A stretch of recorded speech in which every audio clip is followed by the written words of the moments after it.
Gas के मुद्दे पर दिल्ली के तत्कालीन मुख्यमंत्री ने जो केंद्र सरकार के खिलाफ एफआईआर दर्ज करवाई वह पूरी तरीके से गैर कानूनी थी। संविधान में राज्य और केंद्र के दायरे बिल्कुल साफ साफ दिए गए हैं।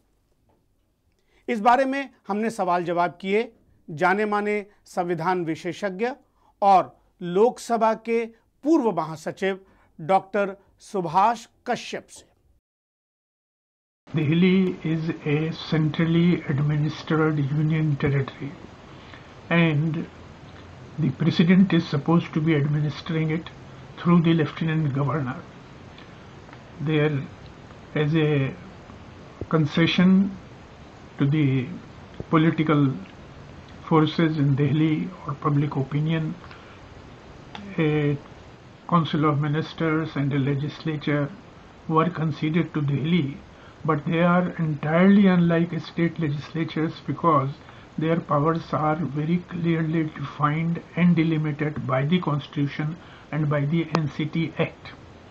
They do not take away the powers of Union Parliament or Union Government over the territory of Delhi, and even in the state list, Union Parliament continues to remain fully authorized to make laws, and if there is a contradiction between the laws made by Parliament and the Delhi Legislative Assembly, even in the state list, it is the union law which prevails. जब दिल्ली पूर्ण राज्य भी नहीं है तो हमने doctor Kashyap से सवाल किया कि बिजली जैसी आवश्यक यानी एसेंशियल चीज़ों के दाम के बारे में वो कोई फैसला लेने का साहस कैसे कर सकती थी और इस हद तक कैसे जा सकती थी कि वो केंद्र सरकार के मंत्रियों के खिलाफ एफआईआर दर्ज कराए। Well, I don't think it is the function of the chief minister or the government of a union territory to indulge in such acts as filing FIRs against the central government ministers or others.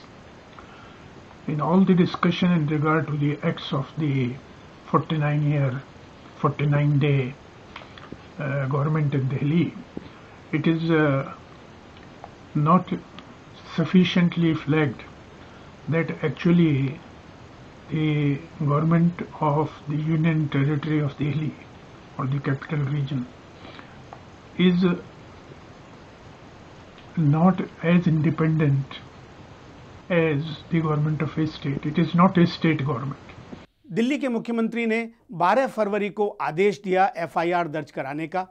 ये FIR उन्होंने दर्ज करवाई अपने नीचे काम कर रही anti corruption bureau के अंदर, क्योंकि दिल्ली पुलिस उनके अधीन नहीं आती।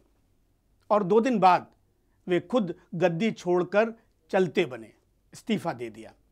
बिल्कुल साफ है उनके मन में कोई ऐसा विचार शायद नहीं था कि वो तथाकथित भ्रष्टाचार के खिलाफ लड़े, ना ही कानूनी प्रक्रिया पालन करने की उनके ऊपर कोई बंदिश सी थी। वे तो आगामी लोकसभा चुनावों पर नजर गड़ाए थे और इस कारण इसे चुनावी मुद्दा बनाने के लिए उन्होंने एफआईआर दर्ज कराई।